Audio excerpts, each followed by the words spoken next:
Hallelujah.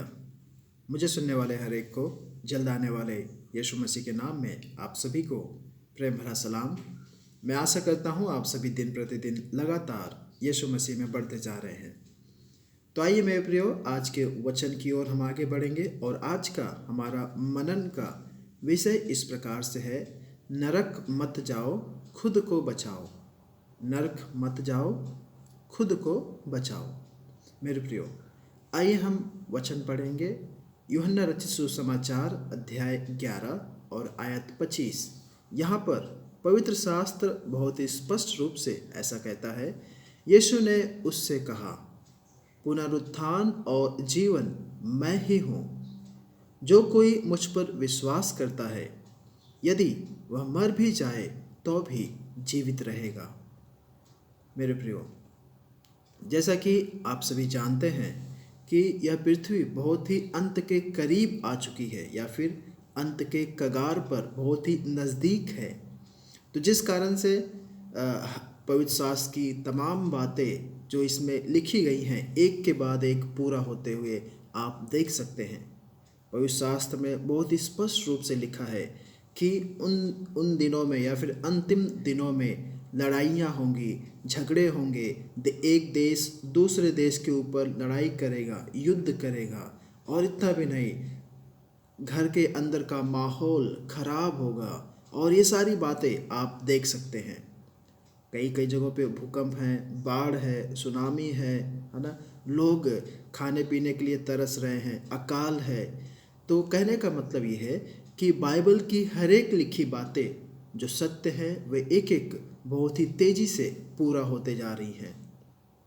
और इतना भी नहीं, जो यीशु मसीह का वायदा है कि प्रभु यीशु मसीह बहुत ही जल्द आने वाले हैं। मेरे प्रियो, एक न एक दिन हमें इस संसार को छोड़कर जाना ही होगा। जो इस संसार में आया है उसको एक न एक दिन शारीरिक रूप से मिटना ही होगा, मिट्टी में उसके शरीर को मिल जाना ही होगा। हम कितना भी मौत से, मृत्यु से भाग ले, परंतु हर एक व्यक्ति को सांसारिक मृत्यु आनी ही है। हमारे शरीर के अंदर जो आत्मा है, यदि उसने उद्धार नहीं पाया तो उसको नरक की दर्दनाक सजा भुगतनी होगी। या तो स्वर्ग में परमेश्वर के साथ सदा का शांति, या फिर नरक में शैतान के साथ सदा काल का दुख। मेरे प्रियो, कहने का मतलब ये है कि एक धर्मी व्यक्ति के ऊपर परमेश्वर की आत्मा का अधिकार होता है। कहने का मतलब ये कि एक धर्मी व्यक्ति पर परमेश्वर का अधिकार होता है, उसकी आत्मा का। ठीक इसी प्रकार से जो व्यक्ति अधर्मी है, जो दुष्ट है, उसकी आत्मा पर शैतान का अधिकार होता है। यदि कोई मनुष्य अपना मन ना फिराए और पाप में मर जाए तो उसकी आत्मा नरक में जाएगी और सदा के लिए, हमेशा के लिए दर्दनाक सजा भुगतेगी। और यदि आप नरक के विषय में पढ़ाई करेंगे, अध्ययन करेंगे और जांच पड़ताल करेंगे तो मेरे प्रियो, नरक का कीड़ा कभी नहीं मरता। वहाँ की आग एक पल के लिए भी चैन नहीं लेती है। वहाँ पर सिर्फ और सिर्फ दर्द और दर्द है, पीड़ाएं हैं, वेदनाएं हैं।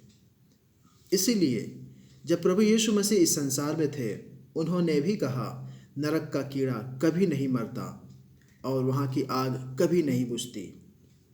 मेरे प्रियो, आप सोचते होंगे नरक ऐसा है, वैसा है।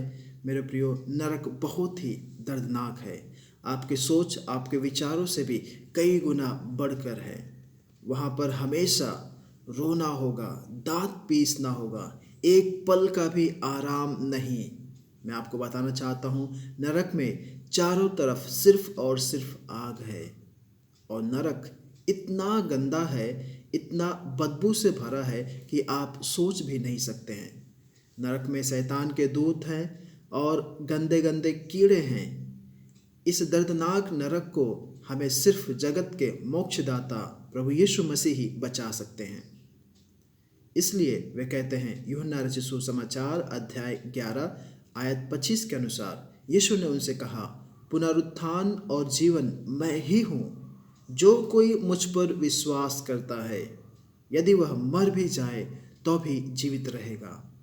मेरे प्रियो, यदि हम परमेश्वर के पुत्र, जगत के उद्धारकर्ता प्रभु यीशु मसीह पर विश्वास करें, तो अपने बुरे मार्ग से हम परमेश्वर की ओर मन फिराएं, परमेश्वर के निकट आएं और अंत तक संसार में रहते हुए उसके लिए विश्वास योग्य बने रहें, तो हम उद्धार पाकर स्वर्ग में अपने परमेश्वर पिता के साथ हमेशा सदा के लिए रहेंगे। अब ये सारी बातें चुनाव हमारा है। आप किस विकल्प को चुनते हैं, उसके ऊपर आपका आगे का जीवन निर्भर करता है। मेरे प्रियो, आप मन फिराकर उद्धार के मार्ग को चुनेंगे तो आप परमेश्वर के साथ रहेंगे, या फिर मन फिराकर विनाश के मार्ग को चुनेंगे, आप मन नहीं फिराएंगे, तो मेरे प्रियो आप हमेशा के लिए उस शैतान के दुष्ट के अधीन में और नरक में रहेंगे। तो मेरे प्रियो, आज ही मौका है, क्योंकि हमें अगला पल, अगले क्षण हमारे साथ क्या होगा हमें कुछ मालूम नहीं है। तो होने पाए हम हृदय से प्रभु यीशु मसीह की ओर फिरें, उन्हें अपनाएं और कहें, परमेश्वर तू हमारा मालिक बन, तू हमारा स्वामी बन, और हमें इस दलदल की कीचड़ से तू हमें उभार, ताकि हम सभी जन तेरे संग साथ रह सके। और जब आप ऐसा कहते हैं और हृदय से प्रभु को ग्रहण करते हैं, तो परमेश्वर की आत्मा आपके जीवन में जरूर कार्य करेगी और आपका भी नाम उस जीवन की पुस्तक में लिखा जाएगा। आप इस पृथ्वी में रहते तक, जब तक जीवित हैं, उस यीशु मसीह में बने रहें। परमेश्वर इन वचनों के द्वारा आप सभी को बहुतायत की आशीष दे, अनुग्रहित करें। आमीन। आइए एक छोटी सी हम प्रार्थना करें। प्यारे प्रभु जी, धन्यवाद परमेश्वर इस सुंदर समय के लिए। प्यारे राजा, जिस प्रकार से परमेश्वर इस छोटे से सत्य को सभी तक पहुंचाने के लिए तूने मदद किया, धन्यवाद कहते हैं। जिन जिन लोगों ने सुने हैं प्रभु जी, तुझे हृदय से ग्रहण करने के लिए तू सहायता मदद कर। कोई भी व्यक्ति नरक का भागीदारी होने ना पाए। प्रभु जी, तू इस पृथ्वी में आया ताकि हर एक मानव जाति का उद्धार हो, और इतना भी नहीं, ताकि वे सभी जन अनंत काल का जीवन पाए। प्रभु जी, होने दे कोई भी तेरे इस आशीष से, इस अनुग्रह से, इस तोहफे से वंचित रहने ना पाए। परमेश्वर, हर एक को मन फिराओ दिया, धन्यवाद कहते हैं। तुझ में बने रहने को तूने मदद किया, धन्यवाद कहते हैं। तूने हमारी प्रार्थना विनती सुना, धन्यवाद। यह प्रार्थना यीशु के नाम से मांगता हूँ, आमीन आमीन। प्रभु आप सभी को आशीष करे, अनुग्रहित करें। जय मसीह की।